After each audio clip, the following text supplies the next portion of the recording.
This exceptional experience was from Brad. It was a farming accident circa 1992. Although family farming has moved largely towards plant and seed harvesting in recent decades, hog and cattle raising operations were still fairly commonplace in Indiana well into the mid-1990s. As such, a farm's livestock operations normally required a series of open sewage ponds. These were sometimes referred to as lagoons, open-air cesspools, or manure pits. This was done to hold the waste of dozens, if not hundreds, of animals. Each year, a few dozen farmers are killed working in and around these pits due to the emittance of deadly methane, carbon monoxide, and hydrogen sulfide gas. When I was a boy about 8 years old, this is precisely what happened to me. On a very warm, low-wind day, I was overcome by the smell of sulfur while walking between a hog finishing barn and an open sewage pond. I can still recall a split second of diminishing consciousness as I began falling forwards towards the ground. The patch of grass I landed on is exactly where my NDE began. I found myself 30 to 40 feet high up in the air and looking down at the scene below. I can accurately judge it to this height as there was a utility/telephone pole many yards in front of me. I remember wondering to myself many days later, how did I climb to the top of that telephone pole? From the sky above, I began to fall towards the ground. As I fell, I noticed a black hole near the green grass on the ground below. The hole seemed too small as I fell towards it. As I got closer to the hole, I kept right on falling. There was no ground to hit. The falling felt like I had pierced a veil of some sort as I slid through the tiny, dark hole and entering a tunnel within. The tunnel was black inside and growing larger as I rapidly fell into it. I wasn't heading forward and towards any sort of light as others describe. I was looking back towards the entrance of the tunnel. My childlike humanity faded and I became older and more adult in my thought processes. I had a clear sense that I had been on this ride before, that I had died, and that I was returning to my wiser form of consciousness. I had a few downloads during this tunnel experience, some of which I struggle to remember to this day. This pains me a great deal as I can remember the circumstance, but I can't remember the precise information I was gathering. One message, or feeling, I do recall, was that this life I had just exited was similar to a game.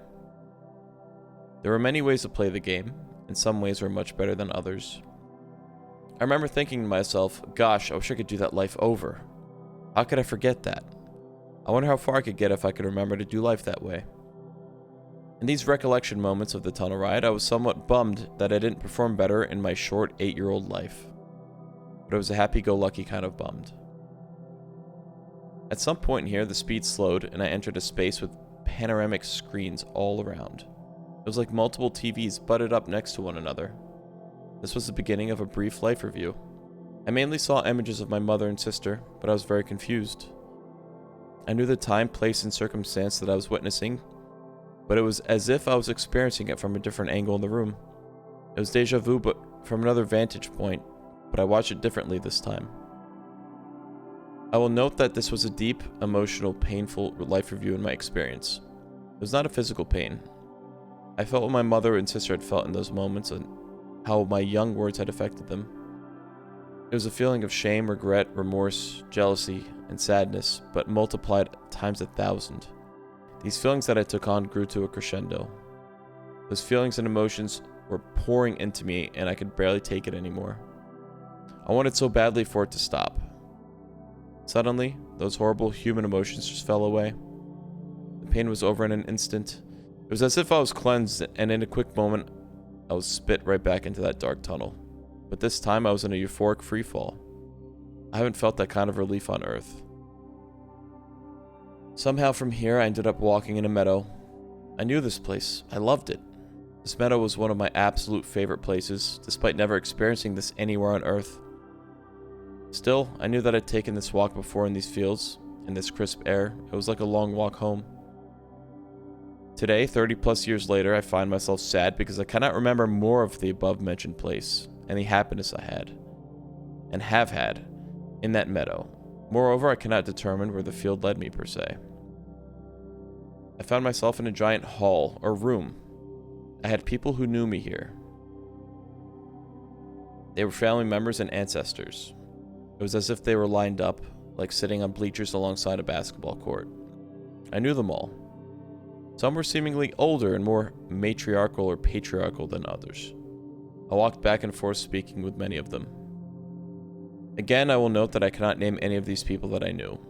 Perhaps this is because I had not experienced any death as of yet in my short 8-year lifetime. I do recall 1 or 2 conversations that I had with a woman who knew me. She asked, "Have you talked to him yet?" I just sort of laughed back and said, "Nah, he knows I'm going back." Odd as this may sound to the reader, I believe this was in reference to God, or a god of some sort. In this experience, I recognized God as being off to my right, but he was simply there as a bright, shining light. I saw no physical or human-like manifestation of him whatsoever. Nothing Jesus-like either. Then I remember chit-chatting with a few other people, and I told them, "Yeah, I'm going back." There was an understanding that going back would be difficult, and I nodded along. Unfortunately, this is all I can remember of this Great Hall and Ancestor experience. Finally, I ended up in a smaller room area within a large building. The architecture was very Greek in design, with columns and white marble. Here I met with a love interest, a romantic, twin flame sort of relationship. We spoke to each other at length, and I recall discussing with her that we'd be gone for a while, meaning gone from each other. I was going to be heading back to my body, and she would not be reincarnating back into waking life for quite some time. There was a knowing that our lives on Earth wouldn't exactly overlap, but that she'd be much younger than I in this earthly realm. We said our goodbyes, and she knew I had work to do. I surely wish I could remember more of her, and more of this portion of my NDE, but I simply cannot. I have no idea if I'll meet up with this person in this life or not. But it has made dating interesting, and sometimes I chuckle when I run into someone new and a little younger than me. Boom! I was back in my body and on that patch of grass. My NDE was over. I was not found by anyone, and nobody witnessed me unconscious on the ground that day. I simply came to on my own. I got up slowly, dazed, and walked towards our house about 50 yards away. As I walked back, that was the first time I stared up at that telephone pole, wondering when and how I had been able to climb up there and look down at the ground. At the time, I spoke nothing of this NDE to my parents or to anyone. I was 8 years old and didn't understand any of it myself. I didn't wrap my head around the experience until I was well into my 30s. Much of it would be what you'd recall later, as the memories came back in waves. I had never heard of the term NDE before, nor had any formalized idea these experiences reportedly existed. Many other NDE experiencers have reported wanting to stay on the other side or not come back. For weeks following my NDE, I would go outside when my parents were gone and lay down on the exact same spot of grass that I had my experience. I'd close my eyes and try so hard to go back to that place. Shortly after that, for whatever reason, I buried much of the experience in my psyche. In fact, I refused to even walk near that area of the farm at all. I'm not sure why, but I became scared of it, causing me to bury the memories even further in my mind. As I did so, I began having intense dreams for weeks following the NDE. These were vivid, out-of-body dreams, with some of them being quite nightmarish. Eventually they dissipated, as did many of the NDE memories.